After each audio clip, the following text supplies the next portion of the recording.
Всем доброго раннего утра. Дорогие друзья, я давала много оберегов вам, дарила, отдавала. И среди них есть обереги тем, кто часто летает, тем, кто путешествует по морю, тем, кто в пути. Например, обращение к дорожному духу.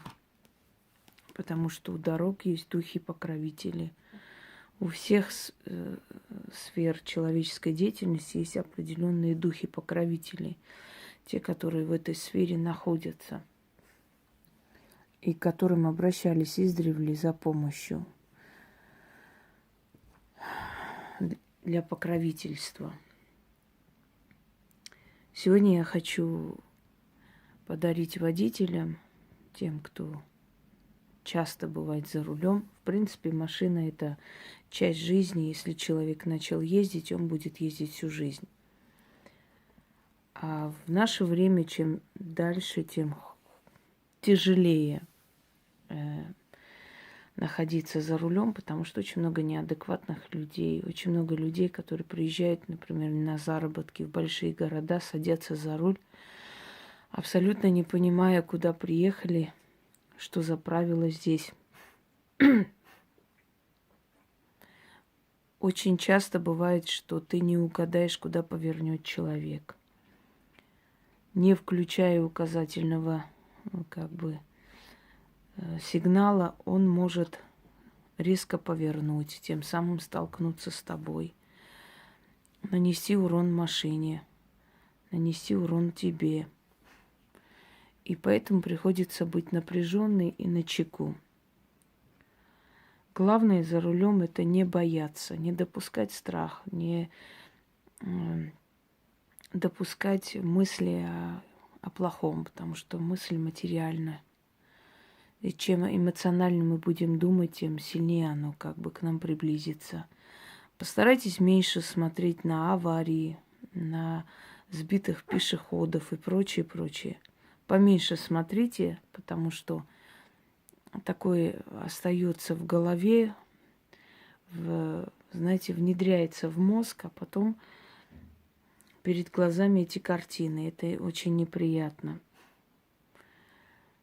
Естественно, будьте осторожнее, потому что и ваша жизнь важна, и важна жизнь людей, которые едут рядом, и которые пробегают дорогу в том числе. Стало очень много хамства, очень много бесчеловечности. Никто не хочет никому уступить, никто не пытается кого-либо понять. Одно время мне советовали на машину приклеить там знак особый, новый водитель, неопытный. Я этого не делаю и объясню почему. Потому что еще хуже начинает обращаться. Не то, что появляется лояльность к водителю, который недавно за рулем. Наоборот, появляется желание еще больше унизить этого водителя, поиздеваться над этим водителем, поглумиться, не знаю почему.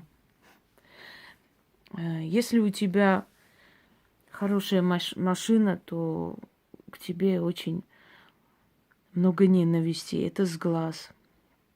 Очень может быть, что человек на очень хорошей, сверкающей, такой красивой машине выйдет и не вернется обратно, потому что вот эта вот ненависть к таким дорогим машинам, почему-то считая, что за рулем таких машин сидят любовницы каких-то шишек, которые грабят народ. Никто мысли не допускает, что есть люди, которые могут себе позволить, скажем так, полжизни работая, накопить и купить себе такую машину, да? Тоже уже сразу вот эти резкие взгляды могут очень многое попортить в этот день. Есть люди, которые специально не уступают таким машинам. У них вот такой вот принцип иномаркам не уступать. Например, дальнобойщики. Хотя я их как людей уважаю, это очень тяжелая профессия, действительно. По городам ездить это нужно очень много терпения, силы. Бывает, что засыпают за рулем, гибнут они тоже. Но это, наверное, больше знаете, старое поколение, старая кость, они понимающие относятся. А вот новое поколение дальнобойщиков, среди них есть очень много недочеловеков. И много раз мне приходилось с этим сталкиваться за это время. У меня практика достаточно неплохая, учитывая, что я уже полгода с лишним ездию, скажем так, можно это отнести к практике. Пока я решила сесть за руль, я оттачивала это мастерство от и до. Скажем так, вот буквально недавно я просто подъехала к Натали, замечательный человек, она есть у нас на форуме, мы с ней катались, наверное, 5 часов, потому что Яндекс немного так барахлит, или я не успеваю вовремя повернуть, и я как бы в потоке машин еду дальше. И мы ищем новые пути. Но я не против, это практика. Она сказала, что у меня реакция мимолетная. Это действительно так, учитывая, что я человек не со стопроцентным зрением, да, учитывая, что такие большие машины покорять не так легко. Многие не решаются сесть за руль джипа, потому что он огромный, это махина. И надо учитывать и габариты этой машины, и не протиснешься ты в московских пробках на такой огромной машине. Опытные водители путаются, а я еду спокойно, еду, потому что меня оберегают силы, я уверена в этом. И вот эта вот спокойная реакция, хладнокровие, это все пришло с практикой. Меня учили как бы опытные водители, спасибо им. Они все эти за и против минусы учли.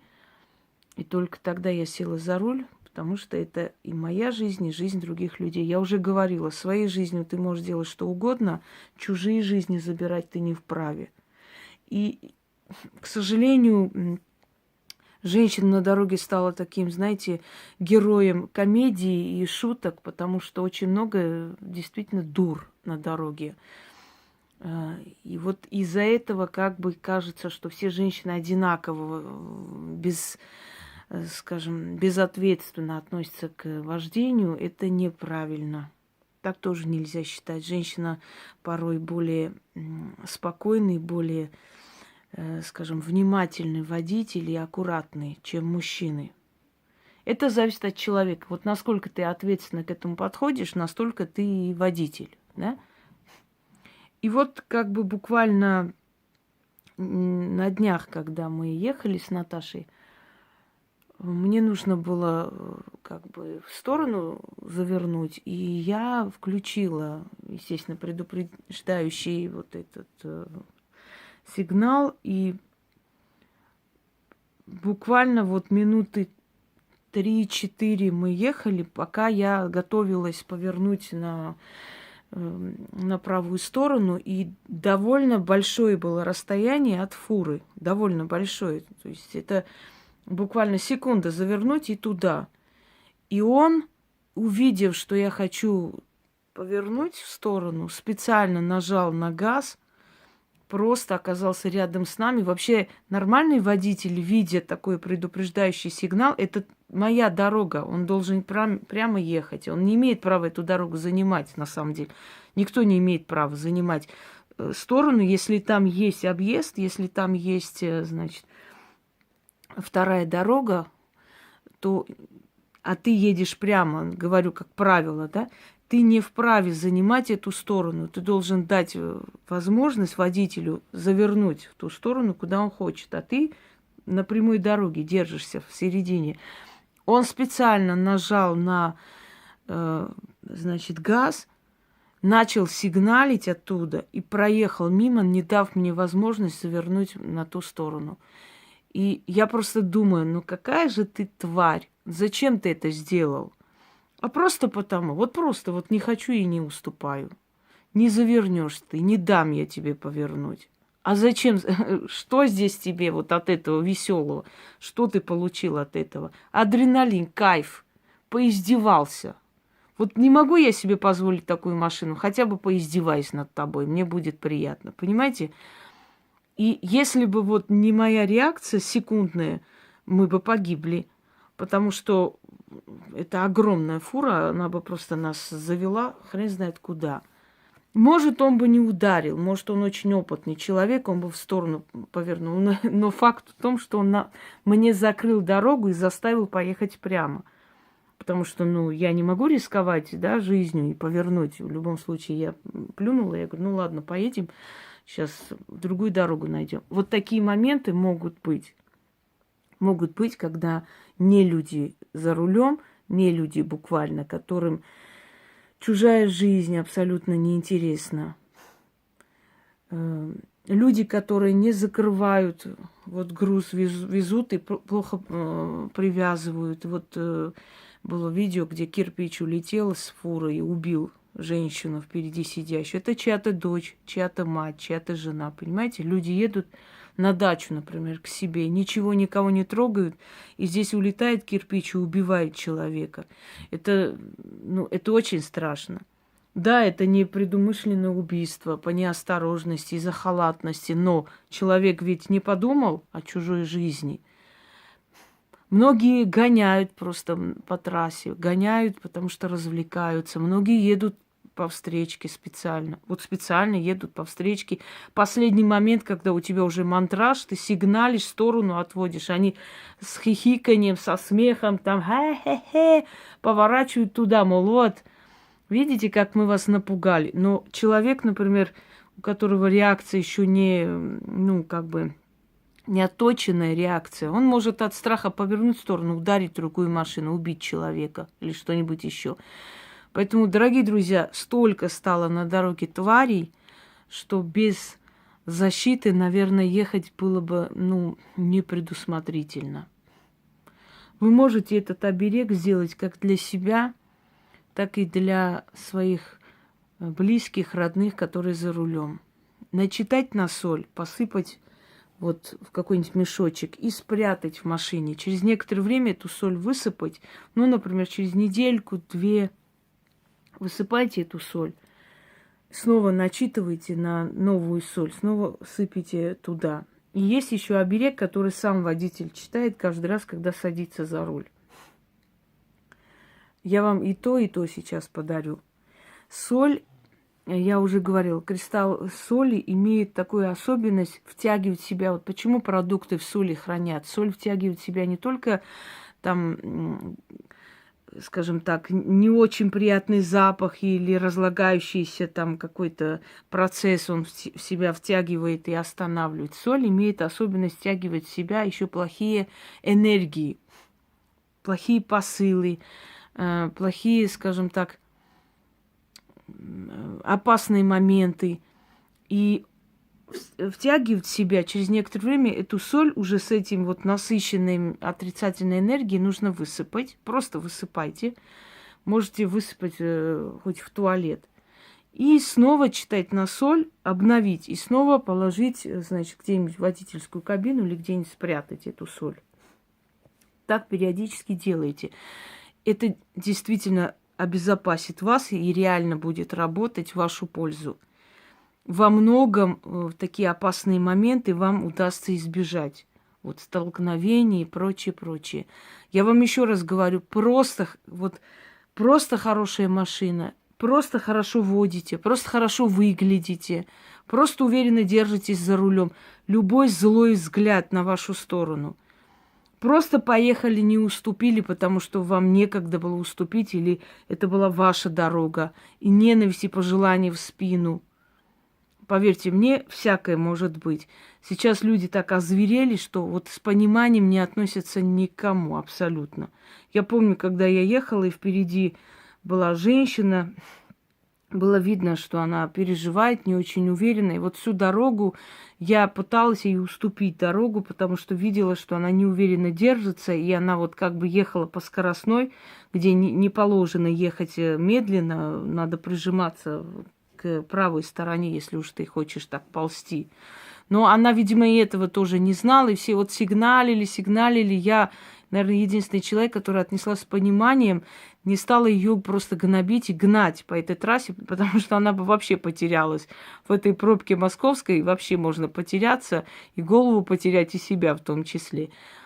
И с таким пониманием очень мало людей относится. Основное количество людей, видя, что ты путаешься или там ты теряешься или боишься, например, я вот у меня этого нет, слава богам, нету.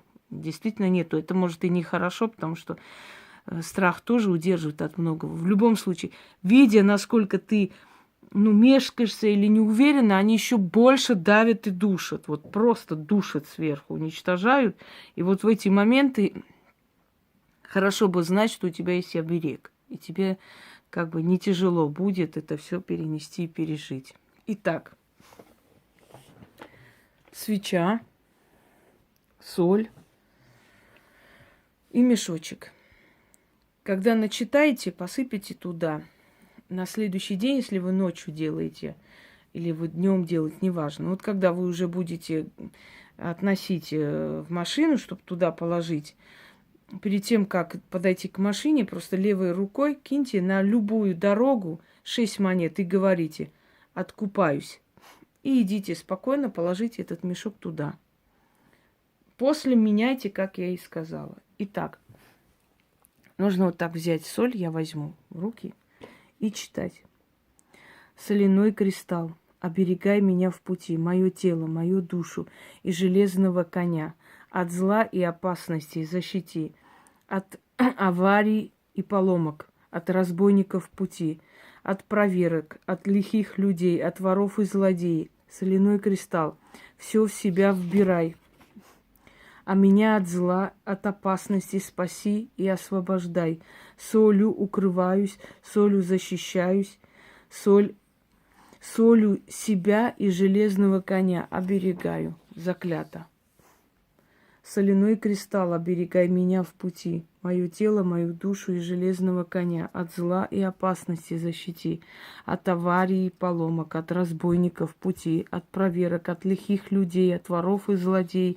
Соляной кристалл, все в себя вбирай, а меня от зла, от опасности спаси и освобождай. Солью укрываюсь, солью защищаюсь, солью себя и железного коня оберегаю. Заклято.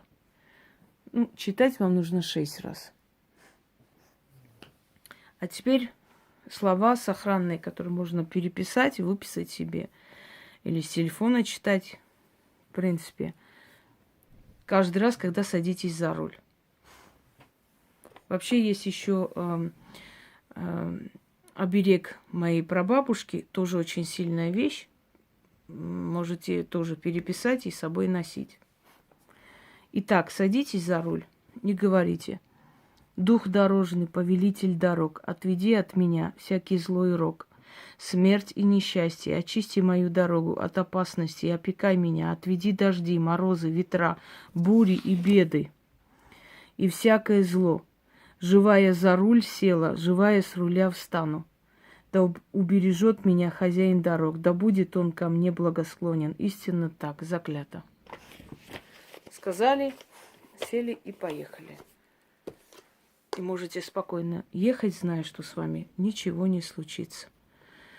Ну, что вам сказать? Зеленые дороги вам и поменьше дураков на пути. Да, а свеча должна догореть. Свеча догорает, и просто выкидывайте. Свеча здесь особой роли не играет, это всего лишь источник огня. Всем удачи!